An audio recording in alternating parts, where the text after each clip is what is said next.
Good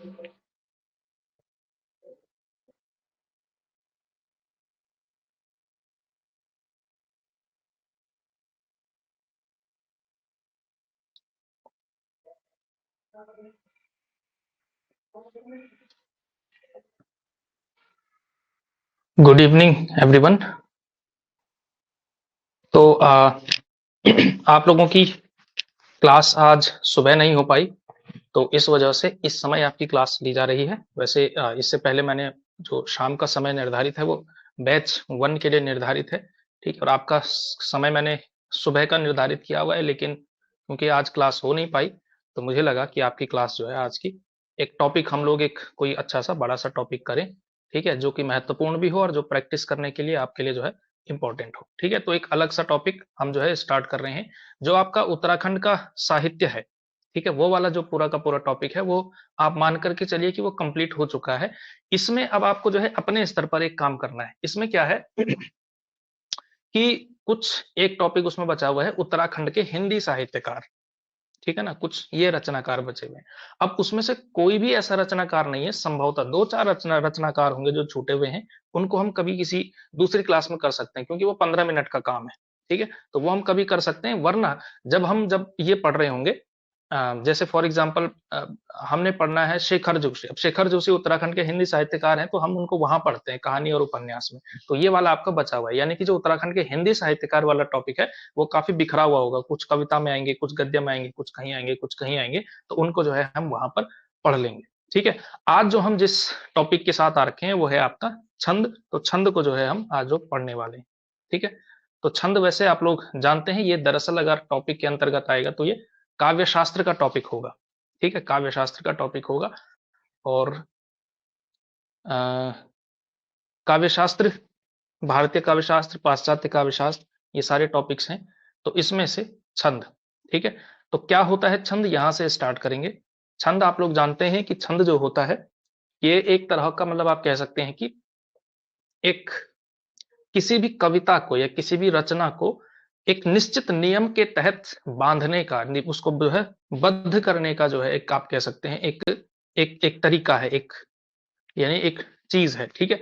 यानी कुल मिलाकर हम कह सकते हैं कि छंद उस रचना को कहेंगे जो वर्ण या मात्रा की संख्या से नियमित होती है, ठीक है। तो यानी रचनाओं को नियमित करने के लिए छंद का प्रयोग किया जाता है। तो यहां से हम चीज लिख सकते हैं कि छंद वह रचना है जो,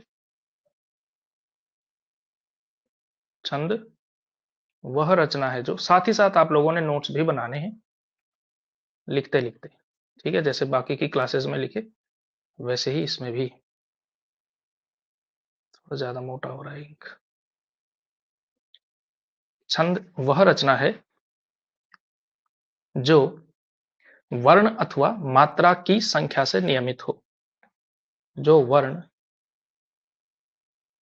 अथवा मात्रा की संख्या से नियमित हो,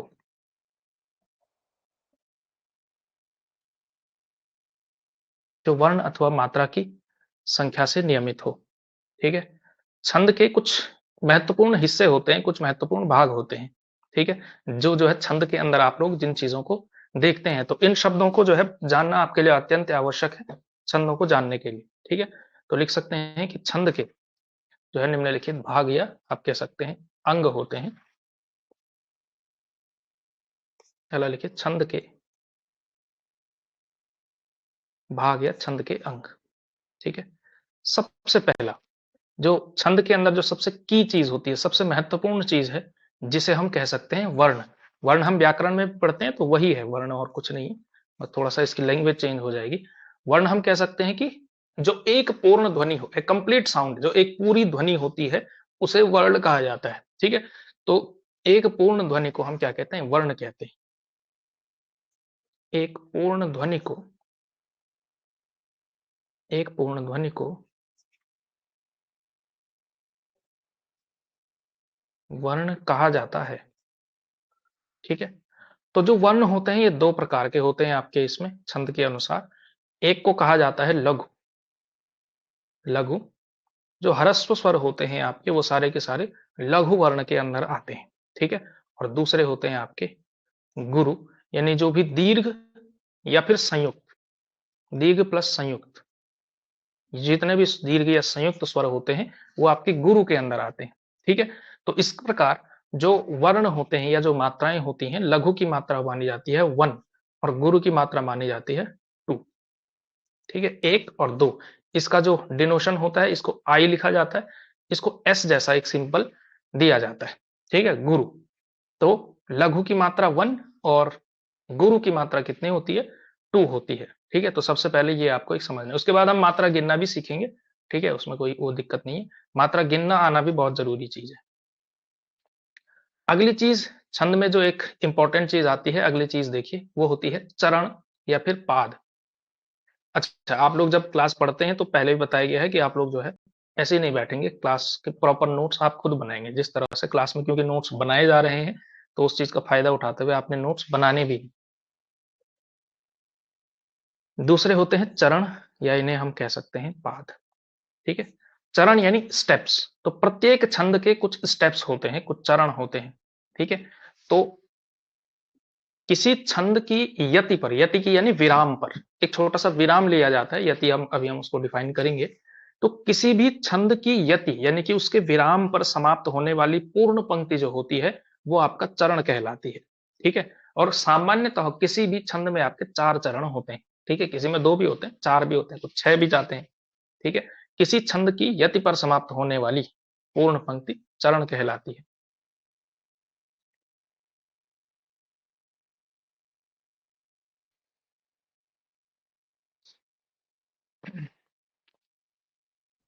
किसी छंद की यति पर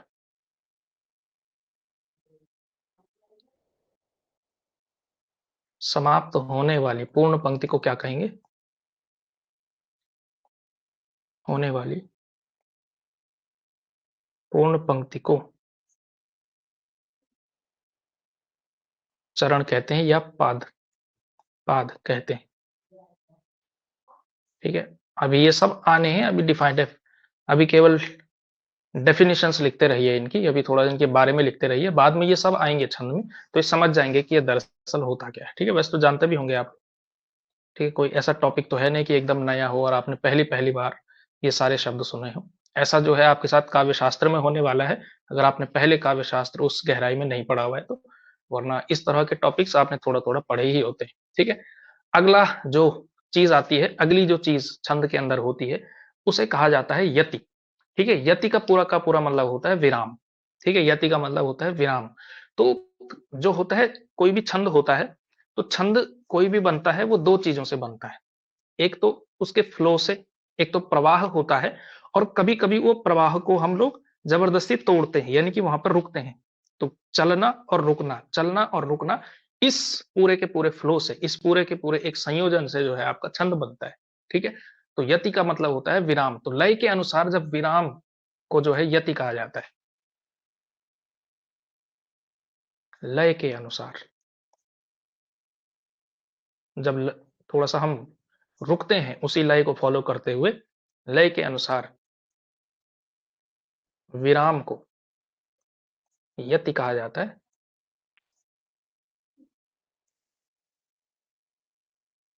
यति कहते हैं। अगला देखिए, यति कहते हैं। अगला देखिए गति, अगला होता है गति, चलते रहने को। ठीक है, यति, यति मतलब विराम, और गति मतलब मूवमेंट। ठीक है, तो छंद का जो प्रवाह है, जो फ्लो है, उसे गति कहा जाता है। छंद के प्रवाह को गति कहा जाता है।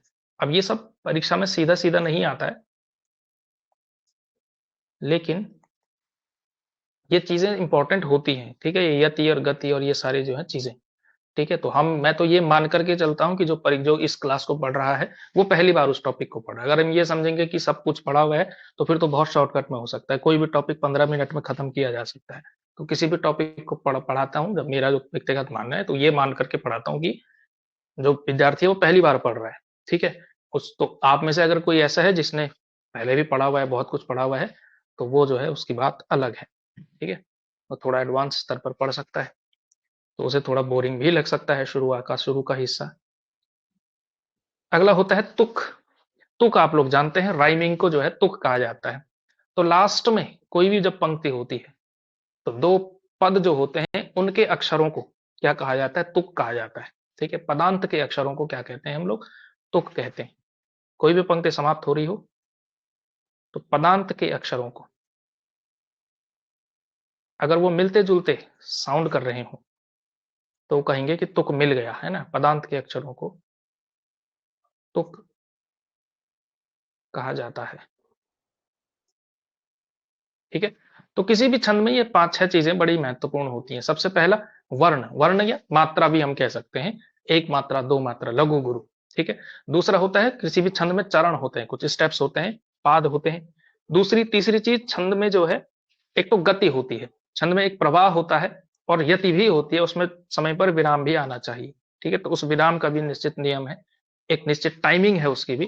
और अगली चीज आती है तुक, यानी कि राइमिंग, उसमें तुक भी होता है। तो इन सारी चीजों से मिलकर के आपका एक पूरा का पूरा छंद बनता है। तो ये सारे क्या है? छंद के अंग हैं, भाग हैं। ठीक है, कोई भी प्रश्न किसी के उसमें आए तो वो चैट में जो है वहां पर पूछ सकता है। ठीक है, आपके लिए वो विकल्प दिया गया है वहां पर। ठीक है, तो ये हो गया।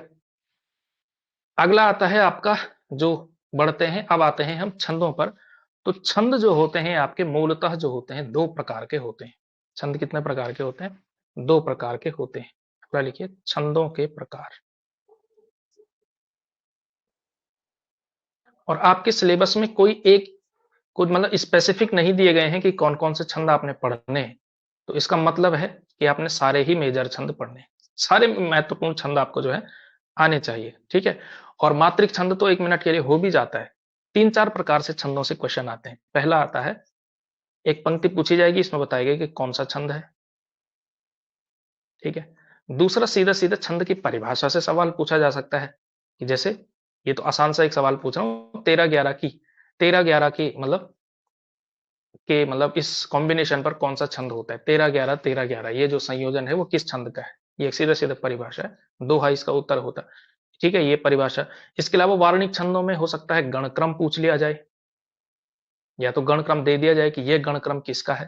ठीक है, चौथा हो सकता है कि थोड़ा और कॉम्प्लेक्स सवाल पूछ लिया जाए कि फॉर एग्जाम्पल, शिखरणी छंद के विषय में निम्नलिखित में से कौन सा कथन असत्य है?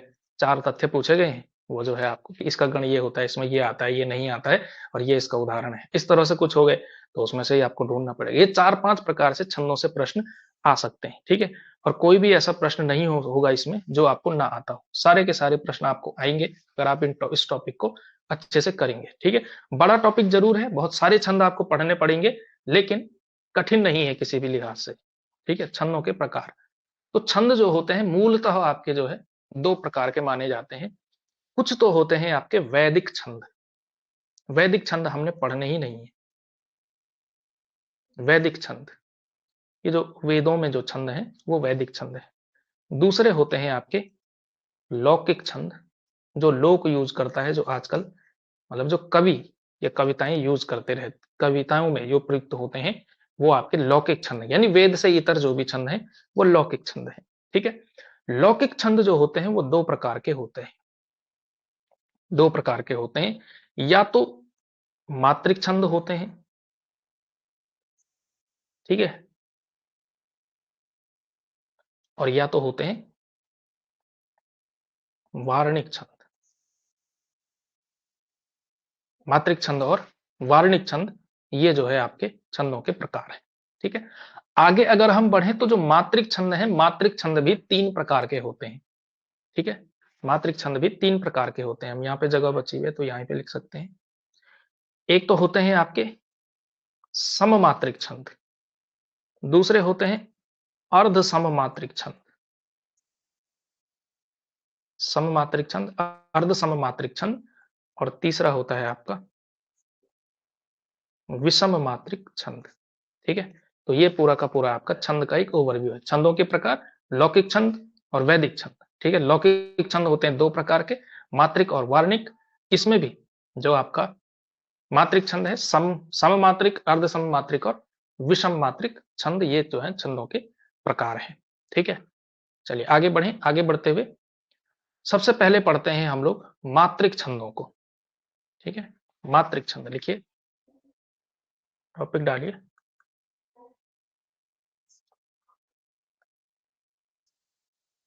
मात्रिक छंद।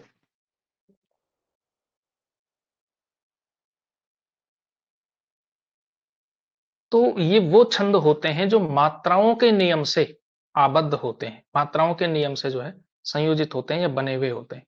ठीक है, वे छंद जो मात्राओं पर आधारित होते हैं उन्हें हम मात्रिक छंद कहते हैं। कुल मिलाकर के सीधा सीधा ऐसा भी कह सकते हैं, वे छंद जो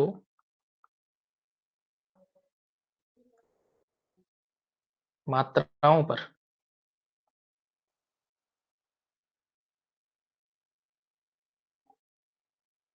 आधारित होते हैं आपके मात्रिक छंद कहलाते हैं। ठीक है, 1 मिनट, थोड़ा सा कॉल आ रहा है, एक महत्वपूर्ण कॉल, थोड़ा सा रुक जाओ।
तो सॉरी फॉर द डिस्टरबेंस। छंद है ना, मात्रिक छंद, वे छंद जो मात्राओं पर आधारित होते हैं वो कहलाते हैं आपके मात्रिक छंद। ठीक है, अब मात्रिक छंद जो होते हैं आपके 3 प्रकार के होते हैं, हमने ऊपर लिख चुके हैं हम। मात्रिक छंद 3 प्रकार के होते हैं।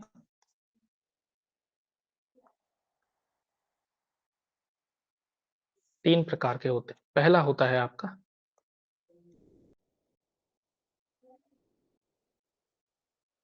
सममात्रिक छंद। ठीक है, सममात्रिक छंद। तो सममात्रिक छंद वो होता है जिसके प्रत्येक चरण में मात्राओं की संख्या जो है समान होती है। ठीक है, जिसके प्रत्येक चरण में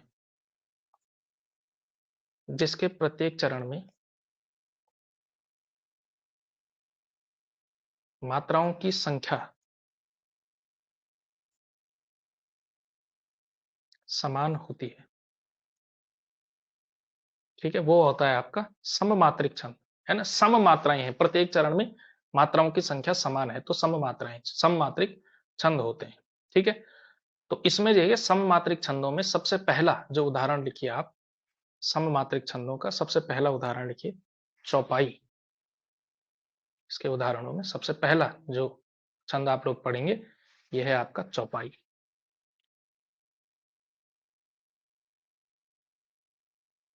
चौपाई, जैसा कि इसके नाम में ही लग रहा है, चौपाई 4 चरणों का ये छंद होता है। ठीक है, और इसके प्रत्येक चरण में 16 मात्राएं होती हैं। ठीक है, इसकी 2 कंडीशन होंगी, इसमें 2 कंडीशन होंगी। पहला, इसके प्रत्येक चरण में लिखिए, इसके प्रत्येक चरण में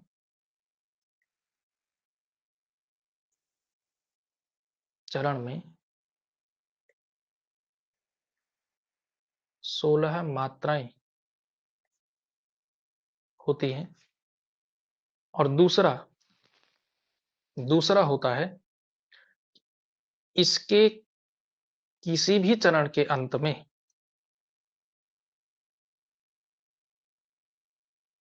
चरण के अंत में ये नहीं आता, क्या नहीं आता, कॉम्बिनेशन ये नहीं होना चाहिए, ये खत्म जब होगा चरण तो गुरु लघु पर खत्म नहीं होना चाहिए। गुरु लघु कैसा, एस आई, ऐसा नहीं होना चाहिए। किसी भी चरण के अंत में गुरु लघु नहीं आता है, अगर आ गया तो फिर चौपाई गड़बड़ हो जाती है। ठीक है, बाकी कुछ भी आ सकता है, लघु लघु आ सकता है, गुरु गुरु आ सकता है, लघु गुरु आ सकता है, लेकिन गुरु लघु नहीं आ सकता। ठीक है, गुरु लघु नहीं आना चाहिए, ये एक इंपॉर्टेंट कंडीशन होती है किसी भी चौपाई के लिए। तो पहला, प्रत्येक चरण में 16 मात्राएं, और चरण के अंत में 2-1 गुरु लघु नहीं होना चाहिए। ठीक है, तो कोई भी आप लोग देखिए, कोई भी चौपाई आप देखेंगे तो किसी उसमें भी जो है आपको गुरु लघु नहीं दिखेगा। ठीक है, इसका कोई भी उदाहरण देख सकते हैं आप, हजारों चौपाइयां हैं, यही वाले लिख लेते हैं, जय हनुमान ज्ञान गुण सागर।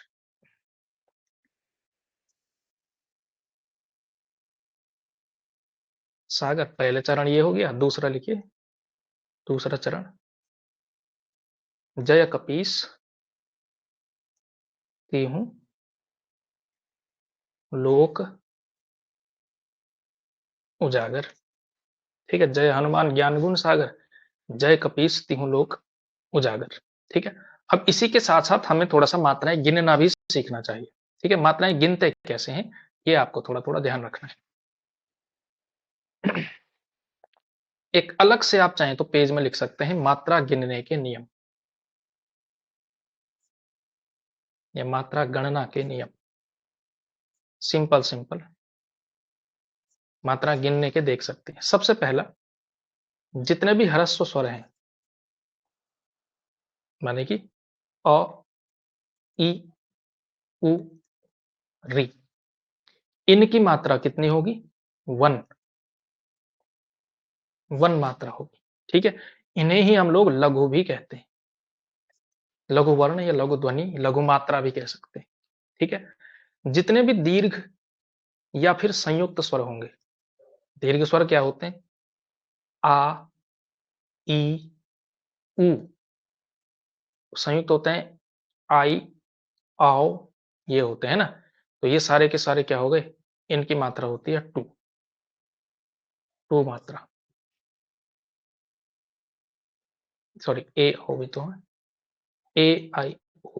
ठीक है, तो ये सारे के सारे इनकी मात्रा हो गए 2 मात्रा, इन्हें कहा जाता है गुरु। ठीक है, अब कोई भी मात्रा आप लिखिए, कोई भी शब्द आप लोग देख लीजिए, फॉर एग्जाम्पल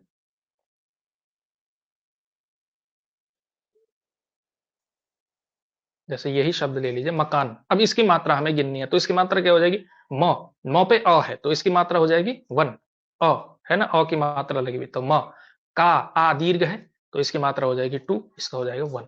तो ये कैसे वो 1-2-1, 1 का सिंबल ये होता है, इसका सिंबल ये, 1-2-1 मकान। कोई भी शब्द आप लोग देख लीजिए इस तरह से, ये है सबसे सामान्य नियम। क्या है ये, सबसे सामान्य नियम होता है ये वाला, ठीक है। अब इसमें कुछ नियम और जुड़ेंगे, जैसे दूसरा नियम हो गया, कुछ नियम देखिए इसमें, ये तो सामान्य सा तरीका है गिनने का। यदि यदि दिक्कत यह है कि जो आधे स्वर होते हैं, मतलब जो आधा व्यंजन होता है उसमें क्या है, ठीक है। यदि हम अपनी भाषा में लिखते हैं आधा व्यंजन, यानी कि जो हलंत युक्त व्यंजन होगा, व्यंजन आए, तो आए किस किस कंडीशन में आ सकता है? अगर शुरू में आए, जैसे फॉर एग्जांपल श्याम, या फिर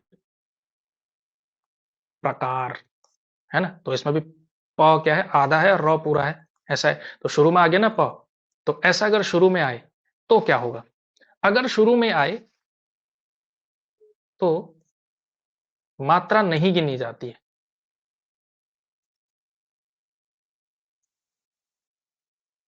तो इसकी मात्रा कितनी हो जाएगी?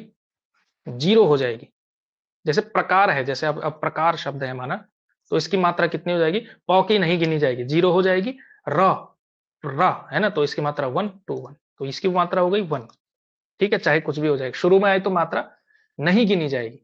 समस्या ये है कि बीच में आता है अगर, और लास्ट में भी आता है, तो लास्ट में भी गिनती नहीं गिनती है, नहीं आई। शुरू में आए या अंत में, अंत में कैसे आ सकता है? जैसे फॉर एग्जांपल सत शब्द है, तो सत है ना, तो ये 0, नहीं सॉरी, सत, इसकी जो है अंत में जो है 1 होता है। चलो अभी देखते हैं, अंत वाले का देखते हैं अभी। यदि आधा व्यंजन आए तो और शुरू में आए तो मात्रा नहीं गिनी जाएगी, ठीक है। दूसरा है कि अगर बीच में आ जाए, बीच में कैसे आ सकता है? सो फॉर एग्जांपल बुद्ध शब्द है, तो बुद्ध में कैसे आ रहा है? द आधा ये, तो बीच में आ गया ना। तो इसमें जो है आपके दो कंडीशन होते हैं। अगर बीच में आ रहा है तो इसमें आपकी जो है दो कंडीशन होंगी। क्या कंडीशन होंगी? एक कंडीशन में गिना जाएगा, एक में नहीं गिना जाएगा। यदि आधा व्यंजन आता है, शुरू में आ गया तो मात्रा नहीं गिननी है। यदि बीच में आए,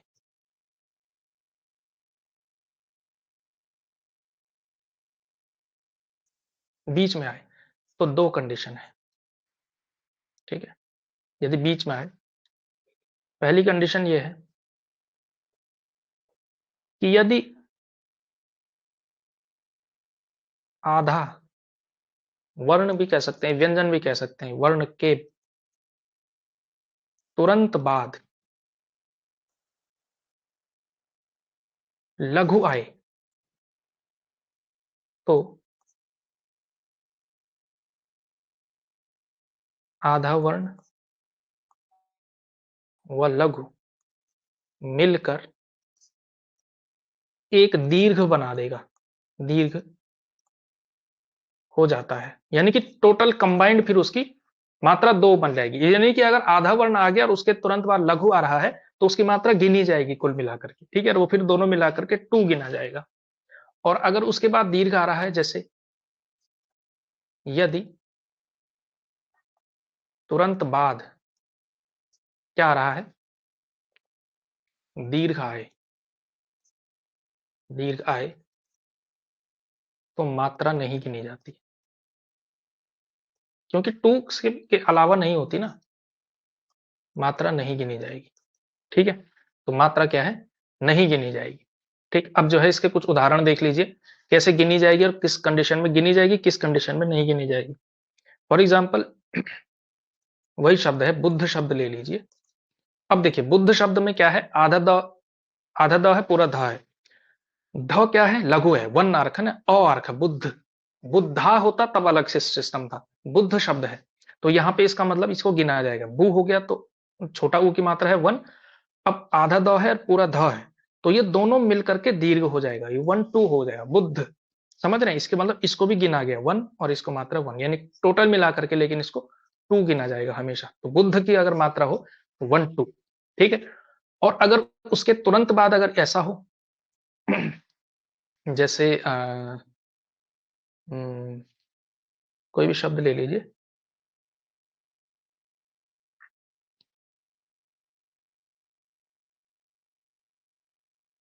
जैसे सर्दी शब्द है, सर्दी शब्द, सर्दी कैसे है, सौ आधा र दी ऐसा है, तो 100 की मात्रा 1 हो जाएगी, और अगर इसके तुरंत बाद दीर्घ है, देखिए ई बड़ा ई की मात्रा है, तो इसको नहीं गिना जाएगा, सिर्फ इसको गिना जाएगा 2। तो यानी कि बुध और सर्दी दोनों की मात्राएं एक जैसी होंगी। समझ गए आप? शुरू में आ गया तो नहीं गिना जाएगा। जैसे ज्ञ शब्द है, तो ज्ञ क्या है, कुल मिलाकर के आधा जौ और य है, ऐसा है, तो इसका मतलब इसकी मात्रा भी 1 गिनी जाएगी, क्योंकि ये शुरू में आ रहा है ना। फॉर एग्जाम्पल जैसे ज्ञान हम लोग जब लिखते हैं, तो ज्ञान क्या है, ज प्लस या प्लस 9 है, तो इसकी मात्रा भी कितनी हो जाएगी, 2 1 हो जाएगी, क्योंकि ये शुरू में आ रखा है। इस वाले नियम के तहत शुरू में आ गया तो मात्रा नहीं गिनी जाएगी। ठीक है, ये है कंडीशन। इस तरह से सामान्यतः गिना जाता है। समझ गए आप? ऐसा जो है आप लोगों ने देखना है इसमें। इसके अलावा मात्रा गिनने का एक और नियम है, कुछ नियम और बताते हैं, कुछ नियम उसी टाइम बता दूंगा, ठीक है, जो छूट जाएंगे हल्के फुल्के। अनुस्वार, अनुस्वार में भी सेम नियम में भी ये वाला नियम लागू होगा। कौन सा वाला, ये सेकंड वाला, बीच में आने वाला नियम, कि अगर आधा उसके बाद तुरंत अगर दीर्घ है तो मात्रा नहीं गिनेंगे, लघु है तो अनुस्वार में भी यही वाले नियम लागू होते हैं। ठीक है, तो अनुस्वार को भी अब आधा व्यंजन तो गिन ही सकते हैं। ठीक है, तो वो वाली बात है, कैसे गिन सकते हैं, अगर माना अनुस्वार जैसा आता है, फॉर एग्जाम्पल गंभीर शब्द है, तो गंभीर को ऐसा भी तो लिखा जा सकता है, गंभीर, अनुस्वार और क्या है, ऐसा ही तो है। तो अब ई है, तो ये हो जाएगा, इसकी मात्रा नहीं गिनेंगे, 2 1, गंभीर की मात्रा 1 2 1, ऐसा गिनना है। समझ गए, मात्राएं ऐसे गिनी जाती हैं। अब देखिए इसकी मात्राएं गिनते हैं चौपाई में। जय हनुमान ज्ञान गुण सागर, तो ज 1 1 1 1, मा आ 2 1, ज्ञा, अब देखिए ज्ञ है, 2 ही गिनी जाएगी, 1 1 1 2 1 1। ठीक है, जय कपीस 1 1 1 2 1, तिहु 1। अब देखिए ये चंद्र बिंदी है, चंद्र बिंदी नहीं गिनी जाती, चंद्र बिंदी की मात्रा नहीं गिनी जाती है, इस पर डिपेंड करेगा कि क्या है, उ छोटा उ है तो 1, लो संयुक्त स्वर है, दीर्घ है, गुरु है, तो 2 1, उजागर 1 2 1 1। ठीक है, तो ये क्या है आपका, अगर देखिए इसके प्रत्येक चरण की टोटल गिन के देखिए, 1 2 3 4 2 6 7 8 9 10 11 12 2 14 15 और 16, तो एक चरण में 16 हो गए, दूसरे चरण में भी 16 होंगे। ठीक है, ये भी गिन के देखेंगे आप, पूरे 16 आ रहे होंगे। दूसरी कंडीशन क्या सेटिस्फाई हो रही है, बिल्कुल हो रही है, लघु सॉरी गुरु लघु नहीं आना चाहिए, तो गुरु लघु नहीं आ रहा है, लघु लघु आ रहा है, कभी कभी गुरु गुरु भी आता है। ठीक है, कभी लघु गुरु भी आता है, लेकिन गुरु लघु नहीं आना चाहिए, 2 1 नहीं होना चाहिए। बाकी कोई दिक्कत नहीं है, ये जो है आपके पहला छंद हमने पढ़ लिया, उसी के तहत मात्राएं गिनना भी सीख लिया है। ठीक है, इस तरह से आपका ये गिना जाता है। समझ गए आप लोग? मात्रा गिनने का एक सीधा सीधा तरीका, कोई भी शब्द जो आपके दिमाग में याद आ रहा है उसकी मात्राएं गिन के देख लो, अगर नहीं होता है तो प्रैक्टिस करने का एक तरीका ये हो सकता है। तो एक है आपका चौपाई, ये जो है आपका सममात्रिक छंद है। दूसरा सममात्रिक छंद होता है आपका रोला। चौपाई हो गया, दूसरा सममात्रिक छंद देखिए रोला, चौपाई हो गया, दूसरा होगा रोला। ठीक है, रोला भी एक सममात्रिक छंद है, जिसके प्रत्येक चरण में 24 मात्राएं होती हैं। ठीक है, इसमें लिखिए, इसके प्रत्येक चरण में 24 मात्राएं होती हैं। पहला नियम इसमें, इसके प्रत्येक चरण में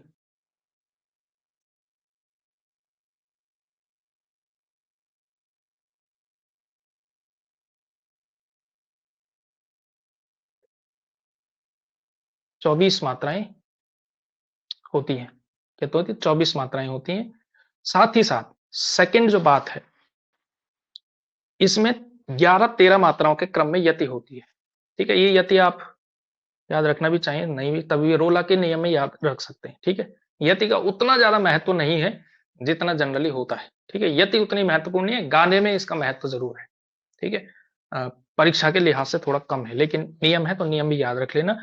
11 और 13, 11 व 13 मात्राओं के क्रम पर यति है।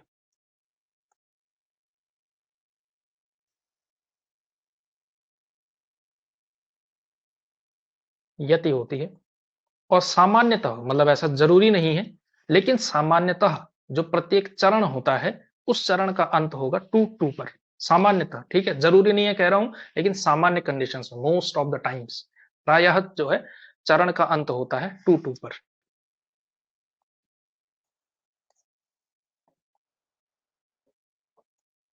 चरण का अंत 2-2 इस पर जो है होता है, प्रायः जो है चरण का अंत होता है किस पर, 2-2 पर, इस तरह से इसका अंत होता है। ठीक है, अब इसका उदाहरण देखिए। इसका उदाहरण हो सकता है, मैथिली शरण गुप्त की एक पंक्ति है, लिखिए इसमें, जिसकी रज में लोट लोट कर बड़े हुए हैं, जिसकी रज में लोट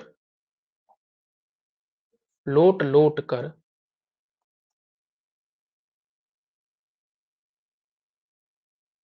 बड़े हुए, ठीक है, जिसकी रज में लोट लोट कर बड़े हुए हैं, घुटनों के बल सरक सरक कर खड़े हुए हैं,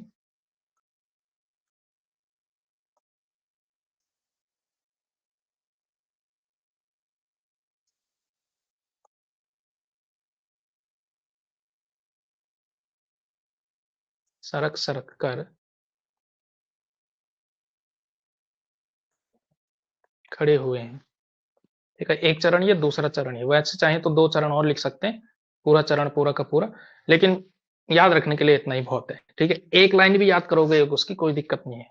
ठीक है, प्रत्येक छंद की एक लाइन भी याद कर लोगे कोई दिक्कत नहीं, क्योंकि आगे बहुत कुछ पढ़ना है आपने। कुछ छंद तो आपको आते हैं, लेकिन फॉर एग्जाम्पल रोला याद ना हो, शिखरणी याद ना हो, हरिगीतिका, हरिगीतिका तो होगा, उसमें कोई दिक्कत नहीं है। कुछ छंद ऐसे हैं जिनकी पंक्तियां आपको रटनी पड़ेंगे थोड़ा सा, पंक्ति अगर याद रहे ना तो रेफरेंस काम आ जाता है। कई बार नियम भूल जाते हैं हम लोग, लेकिन फॉर एग्जाम्पल यही आ गया, माना माना सवाल आ गया कि रोला के विषय में कौन सा कथन जो है असत्य है। ठीक है, आपको केवल ये याद है हल्का फुल्का कि इसके प्रत्येक चरण में 24 मात्राएं होती हैं, ये तीन विकल्प पूछे मैं माना, और 13-11 मात्राओं पर यति होती है, प्रत्येक चरण का अंत टू टू पर होता है। ठीक है, गुरु गुरु पर होता है ये, और एक और कुछ कुछ ऑप्शन है, रोला से संबंधित क्वेश्चन है। तो आप कब तक ये नियम याद करने बैठेंगे? नियम याद करने से अच्छा है आप लोग एक लाइन याद कर लो। ठीक है, और देखो कि वो जो पूछ रहा है ऑप्शन, वो उस पंक्ति पर अप्लाई हो रहा है या नहीं हो रहा है। फॉर एग्जाम्पल रोला, रोला में आपने एक लाइन याद की हुई है, जिसकी रज में लोट लोट कर बड़े हुए हैं, आपने मात्राएं गिन ली, क्या 24 आ रही हैं? ठीक है, 13-11 13 पर यति, जिसकी रज में लोट लोट कर बड़े हुए हैं, ऐसा पढ़ा जाता है इसको, है ना। तो लोट पे 11 है, फिर 13 है आगे, इस तरह से है। ठीक है, तो यति वाला याद कर लिया। फिर प्रत्येक चरण का टू टू पर होता है, बड़े ए हैं तो ए टू, और हैं भी, उसमें भी आई की मात्रा है तो टू टू पर खत्म होता है, तीनों पर आपने टिक लगा लिया। ऐसे जो है आप कर सकते हैं। तो प्रत्येक छंद की एक एक लाइन, पूरा छंद याद करने की मैं बात नहीं कर रहा हूँ, चौपाई तो हजारों याद होंगे आपको, दोहा भी हजारों याद होंगे, सोरठे भी हजारों याद होंगे, हरि गीतिकाएं याद होंगी, लेकिन कुछ कुछ ऐसे हैं जो आपको याद नहीं होंगे। ठीक है, तो अज्ञात इस तरह के जो है उनकी एक लाइन याद करो, बस एक लाइन, कविता की लाइनें याद हो जाती हैं, पूरा छंद भी याद मत करो, अप्लाई करने के लिए काम आता है। ठीक है, तो ये है कि आप कर लेना, जिसकी रज में लोट लोट कर बड़े हुए, इतना भी याद रखोगे चल जाएगा। दूसरी लाइन ऑप्शनल है, करना चाहो तो कर लो, घुटनों के बल सरक सरक कर खड़े हुए। तो देखिए, इसकी जो है आप काउंटिंग करेंगे 24 आएंगे जी, 100 की, ठीक है, गिन लिया, 1 1 2, लो, ओ की मात्रा 2 1 2 1 1 1, 1 रे, ए की मात्रा 2 2 1 2 2। ठीक है, देखिए 24 आ रहे हैं टोटल। चार ये हो गए, दो 6 हो गए, 7 8 हो गए, 9 10 11 12 13 14 15 16 17 18 19 22 23, 23 क्यों हो गए, कुछ गलत गिन लिया शायद मैंने। 2 3 4 5 6 7 8 9 10 11, ठीक है, 12 13 14 15 16 17 18 19, हाँ 20, अरे भाई 20 और 4 25 क्यों हो रहा है? एक मिनट, होना तो नहीं चाहिए।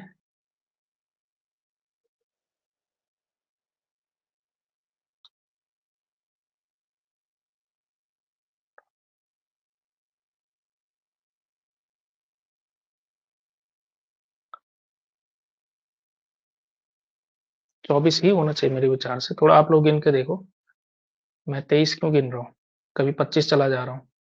तो ये होगा 24 ही, ठीक है, मैं गलती गिन रहा हूँ शायद, तो दूसरी लाइन गिन लो चलो वरना।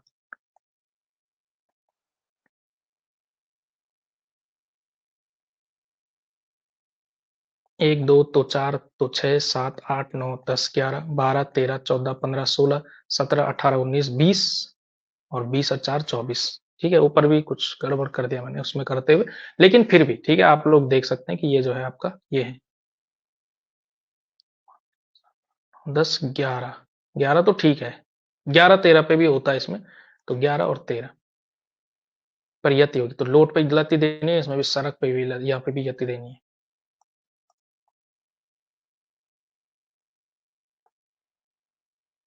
हाँ 13 ठीक तो आ रहा है, 13 और 11 ठीक है। ठीक है, तो ये रोला है आपका, चाहे तो 2 पंक्तियां और आप इसकी लिख सकते हैं, ऑप्शनल है। ठीक है, लिखना चाहे लिखें, वरना इतना भी करके आप जो है काम चला सकते हैं, इसमें भी कोई समस्या नहीं है। ठीक है।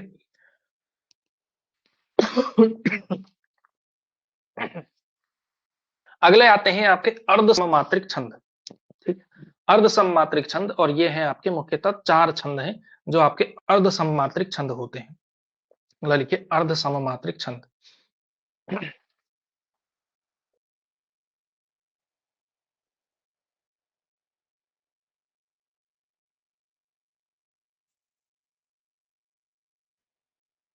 अर्ध सममात्रिक छंद, अर्ध सममात्रिक छंद क्या होते हैं?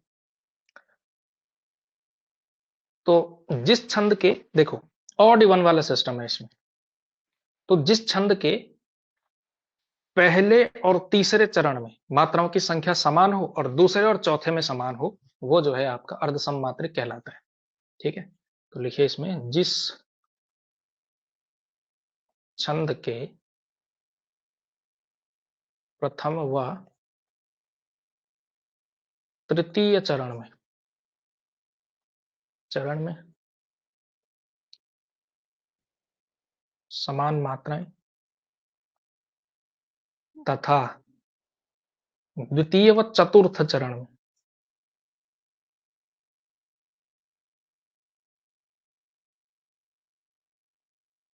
में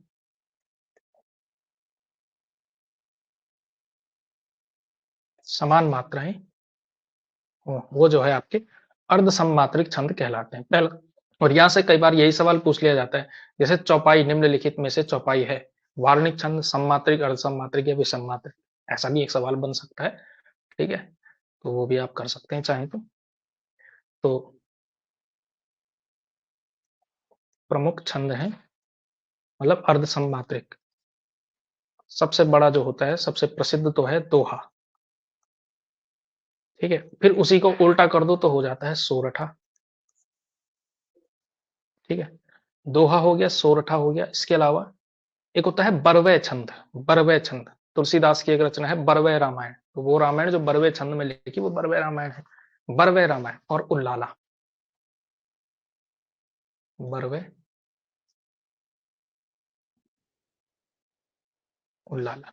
ठीक है, ये जो है आपके प्रमुख 4 छंद है, अर्ध सममात्रिक कहलाते हैं। सबसे पहला देखिए दोहा।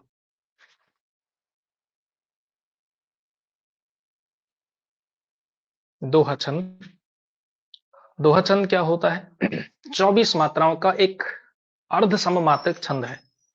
ठीक है, टोटल होती हैं 24 मात्राएं, मतलब प्रत्येक नहीं, प्रत्येक चरण में तो नहीं, 13 11 13 11, ठीक है, तो डबल चरण में टोटल 48 मात्राएं। ठीक है, तो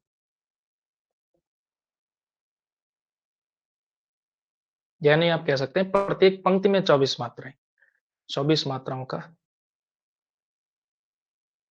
छंद है।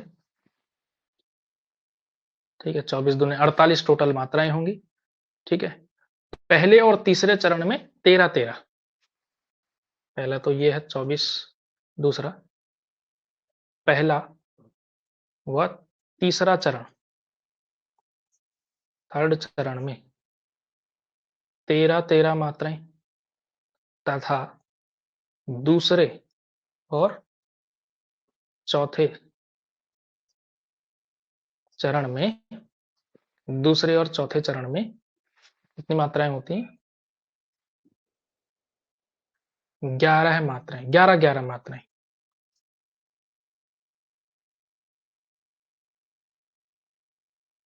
ठीक। और इसमें एक और कंडीशन होती है, जो चौपाई में नहीं होनी चाहिए, वो इसमें जो है होनी चाहिए, वो इसमें होता ही होता है। ठीक है, चौपाई में क्या होता है, 2-1 नहीं होना चाहिए, इसमें है कि 2-1 होना ही चाहिए।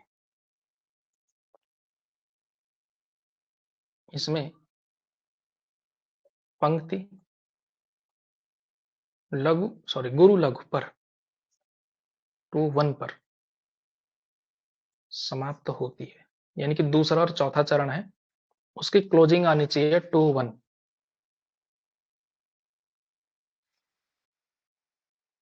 तो हजारों दोहों में से कोई भी आप दोहा लिख सकते हैं। ठीक है,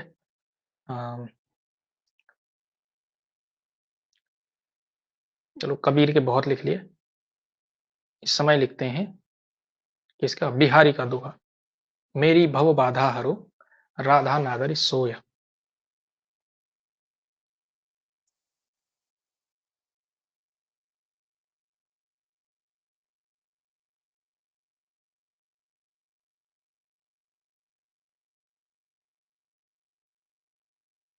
राधा नागरी सोय, जा तन की झाई परत। हरो पे कॉमा लगाना, यहाँ पे चरण खत्म है कि झाई परत, परे भी होता है कई बार परत। श्यामो हरित दुति हो, या श्यामो हरित दुति हो, या मेरी भव बाधा हरो, राधा नागरी सोय, जातन की झाई परे। परे या परे है शायद यार, परत नहीं परे, पड़े होगा ना, परे, सॉरी, परत नहीं, मतलब वस्तु मात्राओं से कोई फर्क नहीं है, उतना ही है मात्राएं, बट पर जो है वो है भाई, ऐसे। जातन की झाई पड़े, श्याम हरित दुति होय। अब देखिए इसमें मात्राएं गिनिए। मेरी भव बाधा हरो, मेरी, मे, टू, री बेबी टू, भव 1-1, बाधा 2-2, हर रो 1-2। ठीक है, इतनी हो गई होंगी 13। देखो 2, 4, 5, 6, 7, 8, 9, 10, 11 और 2 13, यहाँ पे एक चरण समाप्त। ठीक है, मेरी भव बाधा हरो, राधा नागरी सोय, ऐसा पढ़ते हैं ना, बीच में विराम देते हैं। ठीक है, जब गाते भी हैं तब भी यहाँ पे रुकते हैं। राधा नागरी सोय, देखिए राधा 2-2, नागरी नागरी 1, सोय। अब देखिए 2, 2, 4, 2, 6, 7, 8, 2, 10 और 1, 11। ठीक है, और देखिए अंत भी कहां से हो रहा है, 2-1 पे। इसी तरह से ये वाली पंक्ति भी होगी। चलो इसमें थोड़ा सा, क्योंकि ये थोड़ा कॉम्प्लेक्स है कुछ शब्द, तो इसमें जो है मात्रा गिनने का नियम भी हमारा रिवाइज हो जाएगा। जा, तन, है ना, की, जहां ई बड़ा है, इस पे ये लगा हुआ है, अनुनासिक है। ठीक है, तो जहां 2, ई 1, प, रे। ठीक है, श्यामु हरित। अब देखिए श्यामु की कैसी मात्रा गिनेंगे, ये शुरू में आ रखा है आधा वर्ण, तो नहीं गिना जाएगा, या गिना जाएगा सीधा 2-1, हरित दुति हो, यह, यहाँ पे भी मात्रा, यहाँ पे भी कॉमन है। ये 13 हो रहे होंगे, 2, 3, 4, 2, 6, 2, 8, 10, 3, 13, यहाँ से 11, 13-11, 13-11, इस तरह से आपका दोहा चलता है। ठीक है, तो ये हो गया आपका दोहा। दूसरा लिखिए, सोरठा। सोरठा,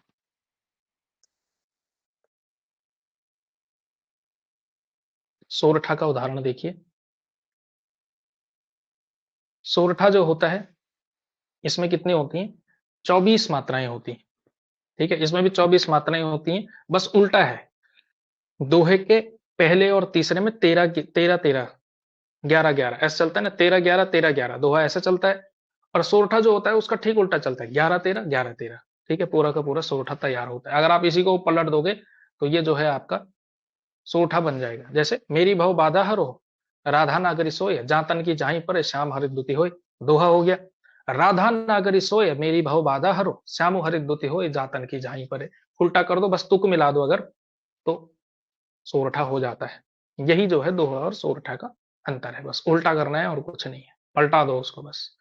ठीक है, तो 24 मात्राएं होती हैं इसमें भी, प्रत्येक पंक्ति में। ठीक है, चरण में नहीं, चरण में तो अलग अलग होंगी ना, तो 24 मात्राएं प्रत्येक पंक्ति में होंगी। इसके अलावा इसका जो क्रम है, फर्स्ट व थर्ड चरण में 11-11 तथा सेकेंड व फोर्थ चरण में 13-13 जो है आपकी मात्राएं होती हैं। ठीक है, 11-11 और 13-13 मात्राएं इसमें होती हैं।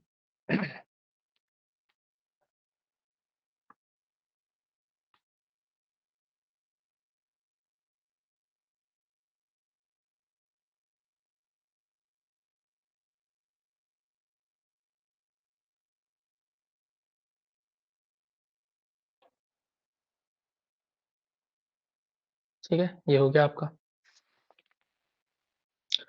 अच्छा, इसका उदाहरण तो लिखा ही नहीं। और इसके अलावा यही है बस इसमें। ठीक है, इसका उदाहरण लिखिए, बंदो गुरुपद कंज।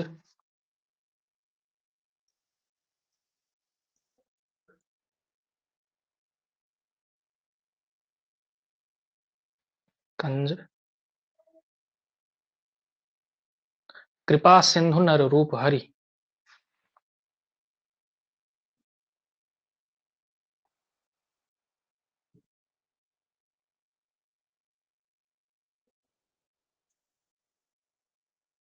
कृपा सिंधु नर रूप हरि और महामोह तम पुंज।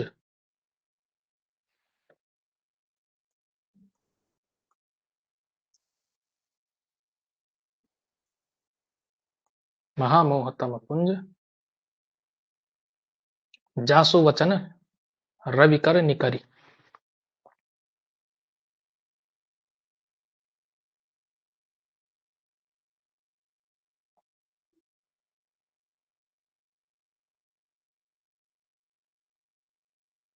ठीक है, तो ये जो है आपका सोरठा हो जाएगा। सोरठा इस तरह से होता है, बंदो गुरु पदकंज कृपा सिंधु नर रूप हरि महामोहतम पुंज सासु वचन रवि कर, सॉरी जासु वचन रवि कर निकर। इसका आप लोग काउंट करेंगे तो ये जो है आपका क्या हो जाएगा, सोरठा हो जाएगा। यहाँ पे देखिए 11 होंगे, वन बन। अब देखिए यहाँ पे बन लगा हुआ है, ओ तो बन दो, बन तो एक साथ लगेगा, ये टू गिना जाता है, इसमें ध्यान रखिएगा। ये जो है क्या गुना जाएगा, हमेशा अनुस्वार वाला टू गिना जाता है। बन दो टू हो गया, गुरु वन वन, पद वन वन, कंज क्री री की मात्रा एक ही है तो वन टू, सिन देखिए स सी इसमें भी अनुस्वार लगा हुआ है, ई है तो ये टू हो जाएगा। धू नर रूप है, रूप नहीं है रूप हरि। ठीक है, तो यहाँ पे देखेंगे आप, यहाँ तक 11 हो रहे होंगे, 2 2 4 5 6 7 8 2 10 और 11। ठीक है, इसी तरह से 1 2 3 हो गए, 4 5 6 7 8 9 10 11 12 13, ये 1 होगा। ठीक है, 13 हो गए। इस तरह से जो है आपका ये होता है सोरठा।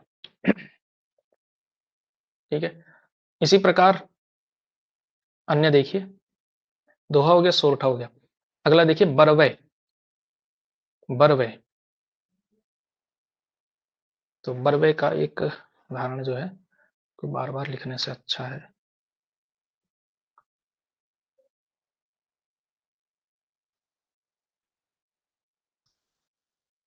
अगला देखिए बरवय इस तरह से।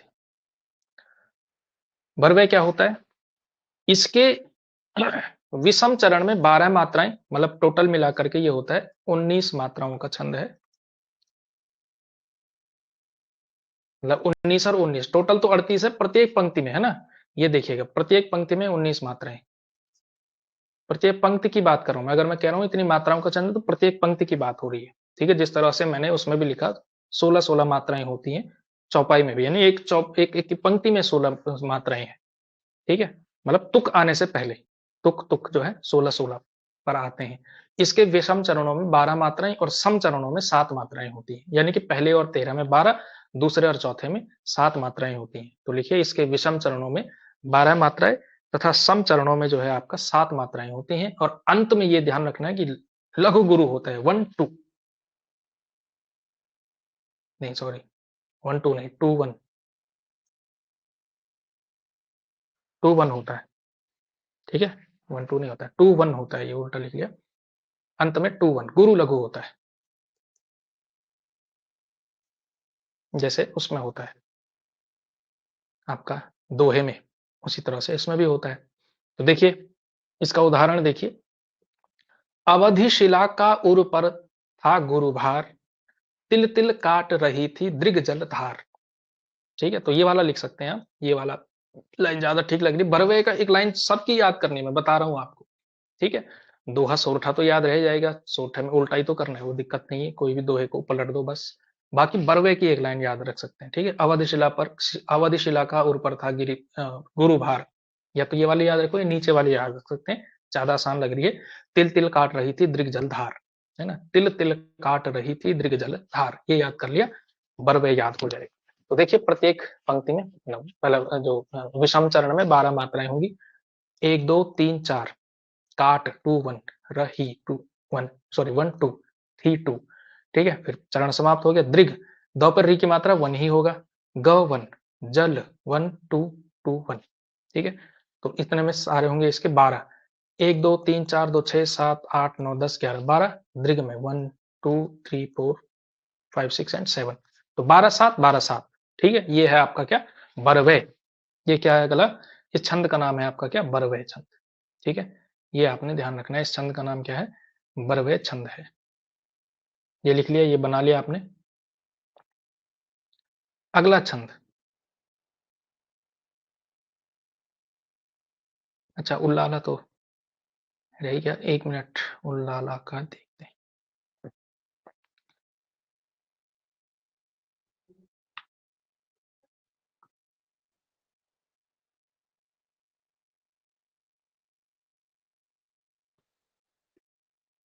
उल्लाला देखिए, इसके विषम चरणों में 15 मात्राएं तथा सम चरणों में 13 मात्राएं होती हैं, ठीक है। यानी कि ये क्या है, 15 13 15 13 के कॉम्बिनेशन पर चलने वाला है, ठीक है, 15 13 15 13, ठीक है। और इसका कोई उदाहरण आप देखना चाहें,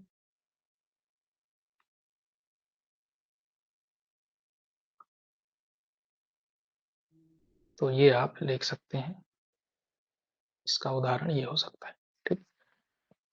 उल्लाला में देखिए, इसके विषम चरणों में 15 मात्राएं तथा सम चरणों में कितनी होती हैं, 13 मात्राएं होती हैं, 15 13 15 13 के कॉम्बिनेशन पर उल्लाला चलता है, ठीक है। अब इसमें देखिए इसका उदाहरण, हम खेले कूदे हर्ष युक्त जिसकी प्यारी गोद में, हे मातृभूमि तुझको निरख मग्न क्यों ना हो मोद में, ठीक है। 15 13 15 13 का क्रम आप इसमें काउंट कर सकते हैं, ठीक है, 1 2 3 4 5 6 7 8 9 10 11, हर्ष, अब देखिए हर्ष आधा पूरा, ये तो टू गिना जाएगा, युक्त, अब देखिए ये भी यू तो वन गिना जाएगा, लेकिन आधा का और पूरा तो संयुक्त रूप से टू गिना जाएगा, ठीक है। तो देखिए इसमें कितने आ रहे हैं, 1 2 3 4 5 6 7 8 9 10 11 12 13 14 15 16 क्यों हो रहा है, कूदे हर्ष, तो अच्छा इसमें आधा तो एक एक्स्ट्रा जा रहा है, चलो मतलब, लेकिन सामान्य तो ये कोई पंक्ति एक्सेप्शन हो सकती है जिसमें थोड़ा एक्स्ट्रा कवि ने ले लिया हो, लेकिन सामान्यतः 15 ही होते हैं, ठीक है। नीचे वाला में जस्टिफाई कर सकते हैं, टू, ये टू हो गया, वन टू वन, तुझको one one two, one one one, ठीक है। तो 2 4 5 6 7 8 9 10 13 14 15, ठीक है। तो ये जो है 15 हो गया, इसमें हल्का सा हर्ष युक्त तो ले रखा है, वैसे हर्ष युक्त इतने पे ही खत्म होना चाहिए था, लेकिन टॉप ही चल रखा है, तो ठीक है कोई बात नहीं, उतना थोड़ा सा चल जाता है, इसमें कोई समस्या नहीं। जिसकी प्यारी गोद में, तो इसमें भी जो है 13 आने चाहिए,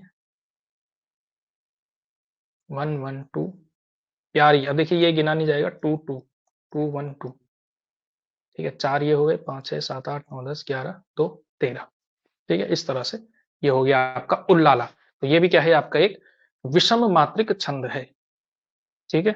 तो इस तरह से हमने क्या कर लिए हैं, आपके विषम मात्रिक छंद भी पढ़ लिए, ठीक है। इतना हो गया।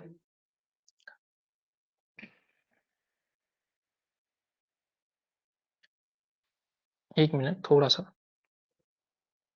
एक मिनट का विराम दीजिए मुझे।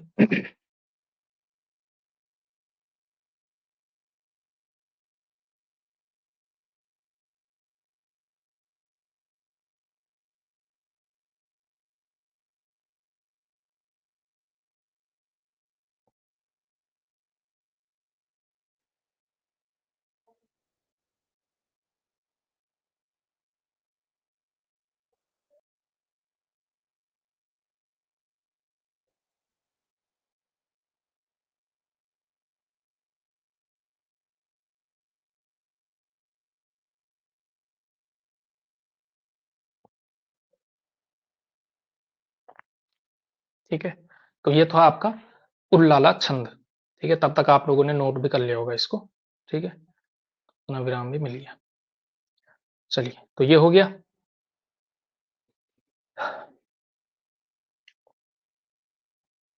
तो ये हो गए आपके अर्ध सममात्रिक छंद।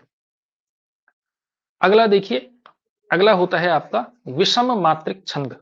अगला आता है आपका विषम मात्रिक छंद।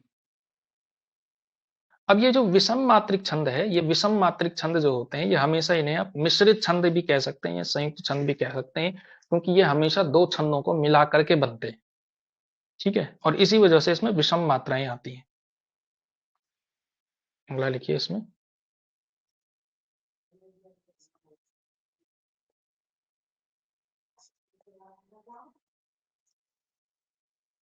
विषम मात्रिक छंद। ठीक है, आता है क्या विषम मात्रिक छंद। तो जो दो क्या होते हैं, हमेशा दो छंदों के योग से बनते हैं। जो दो छंदों के योग से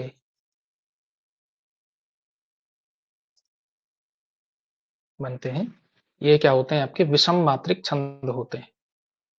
ठीक है, क्या होता है, विषम मात्रिक छंद होते हैं। इसमें सबसे पहला जो उदाहरण बनेगा आपका, पहला लिखिए इसमें छप्पय। छप्पय, इसमें नाम ही है छप्पय, यानी छह पैर होंगे इसके, यानी छह चरण होंगे इसके। तो इस वजह से ये होता है। और ये दो किन दो उनसे बनता है, यहां से एक सवाल ये भी पूछा जा सकता है कि भाई किन किन से ये कॉम्बिनेशन करके बनता है। तो जो छप्पय बनता है, इसमें देखिए कंट्रोल वी करते हैं सीधा, और इसमें देख सकते हैं आप छप्पय। ये जो है रोला तथा उल्लाला के योग से बनता है। किससे बनता है, रोला तथा उल्लाला जो छंद है उनके योग से बनेगा। तो इसके छह चरणों में, छह चरण होते हैं। प्रथम चार चरण रोला के तथा अंतिम दो जो है उल्लाला के होते हैं। ठीक है, अब रोला है 24 मात्राओं का छंद, मतलब 24 प्रत्येक पंक्ति में, और उल्लाला में प्रत्येक होते हैं 28, 15 13 15 13, 15 प्लस 13 28। ठीक है, तो इस तरह से बनते हैं। तो कोई भी छप्पा जो है आप ऐसा बना सकते हैं, कोई भी एक रोला चिपका दो, नीचे से एक उल्लाला लगा दो, पूरा का पूरा छप्पा ही बन गया। ठीक है, तो आप चाहें तो क्या कर सकते हैं, जैसे ये जो आपका हमने जो रोला लिखा था, जिसकी रज में लोट लोट कर बड़े हुए हैं, है ना, घुटनों के बल सरक सरक कर खड़े हुए हैं, और दो और पंक्तियां उसमें, वो पूरा एक रोला चिपका दिया। और उसके अलावा नीचे वाला जो ये हमने लिखा है, ये उल्लाला है, हम खेले हर्ष युक्त जिसकी प्यारी गोद में, हे मातृभूमि तुझको निरख मग्न क्यों ना हो मोद में। अब इनका एक जैसा भी है कॉम्बिनेशन, तो इस वजह से एक पूरा छप्पाई में आ जाता है। ठीक है, मतलब इन दोनों रोला जो है एक ही चीज पर आधारित है, तो इसलिए हमने उसको एक ही साथ रख दिया। तो ये हो गया रोला, ये हो गया आपका उल्लाला, टोटल मिला करके पूरे कॉम्बिनेशन में कहलाता है ये छप्पय। ठीक है, तो रोला तथा उल्लाला के योग से बनता है, जिसके छह चरणों में पहले चार चरण रोला के तथा अंतिम दो चरण किसके बनते हैं, उल्लाला से बने हुए होते हैं। और इस तरह से ये वाला आपका होता है। ठीक है, ये वाला क्लियर हो गया आपका छप्पय। ठीक है, रोला प्लस उल्लाला इज इक्वल टू छप्पय। ये जो है उदाहरण आप कोई सा भी देख सकते हैं। अगला जो, जो होता है, अगला जो है उसको कहा जाता है कुंडलिया। क्या कहलाते हैं, उसको कहते हैं कुंडलिया। ठीक है, और कुंडलिया लिखने का एक खास स्टाइल होता है। कुंडलिया में एक और चीज जुड़ती है, कुंडलिया में एक कुंडली टाइप लगाना पड़ता है, कुंडलिया। देखिए इसमें क्या होता है, कुंडलिया जो है दोहा प्लस रोला के संयोग से बनता है, यानी कि शुरुआत की दो पंक्तियां दोहा होंगी और बाकी की चार पंक्तियां रोला होंगी। ठीक है, प्रारंभिक चरण, मतलब प्रारंभिक दो चरण दोहा तथा अंतिम चार चरण रोला के होते हैं। ठीक है, लेकिन इसमें एक चीज और होती है कि जो दोहे का चौथा चरण होगा, फॉर एग्जाम्पल, मेरी भव बाधा हरो राधा नागरी सोए, जातन की झाई पड़त श्याम हरित दुति होए। ठीक है, इतना हो गया। अब अगर अगली जो पंक्ति आएगी रोला, अब इसके बाद दोहे के बाद रोला लगाना है, तो रोला की जो पहली लाइन होनी चाहिए वो दोहे की चौथे चरण की लाइन होनी चाहिए। मतलब कैसे रिपीट होगी वो, जैसे मेरी भव बाधा हरो राधा नागरी सोए, जातन की झाई पर श्याम हरित दुति होए, श्याम हरित दुति होए और डैश डैश डैश डैश आगे की लाइनें लगेंगी। ठीक है, इसका उदाहरण दिखाता हूं मैं आपको।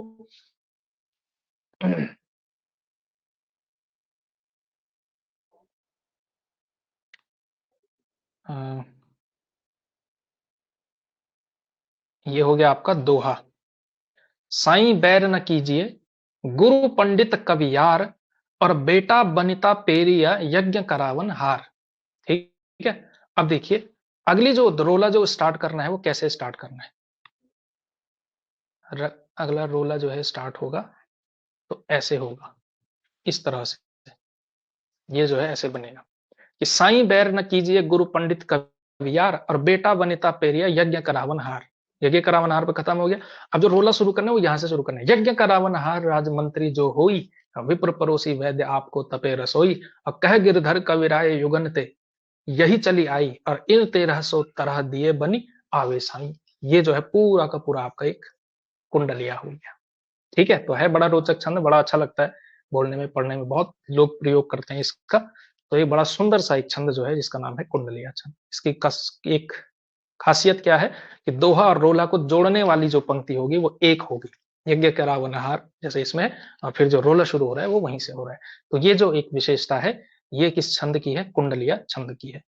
ठीक है, तो ये जो है हमने आज क्लास इसमें पढ़ी है। ठीक है, तो मेरे विचार से आज की क्लास में इतना ही बहुत है। ठीक है, तो ज्यादा पढ़ेंगे तो आप लोग थक भी सकते हैं। मतलब एक क्लास में उतना ही करें कि जितना आप जो है फिर क्लास मतलब उसके अलावा आप पढ़ सकें। उसके नोट्स आप लोग बनाते रहिए और वो जो है आप लोग पढ़ते रहिएगा। ठीक है, फिर मिलते हैं अगली क्लास में। अगली क्लास में उसके आगे के फिर वार्निक छंदों को हम नेक्स्ट क्लास में पढ़ेंगे। ठीक है, आज की क्लास में इतना ही।